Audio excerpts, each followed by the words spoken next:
आमा खाबे अमली खाबे आहू खाबे अचार डाय गोदियो छिंदिया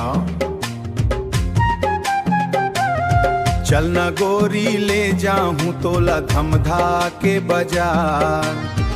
ये वो गोरी धनिया न डोली ले जाऊं तोला धमधा के बाजार। खाबे अमली खाबे धमधा के बाजार। खाबे अमली खाबे आहू खाबे अचार। कत्ती होथे गा बैहा धमधा के बाजार। बैहा बोली हाँ गाड़ी नहीं है घोड़ा नहीं है कामा जाबो बाजार। ये वो गोरी धनिया न डोली ले जाऊं तोला धमधा के बाजार। खाबे अमली खाबे धमधा के बाजार।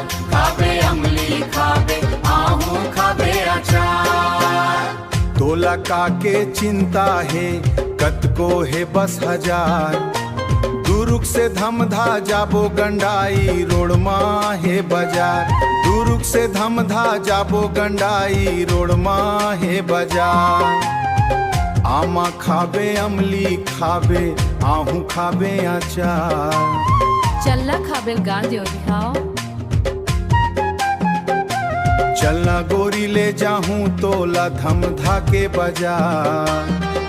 ये वो गोरी धनिया ले जाऊं तोला धमधा के बाजार।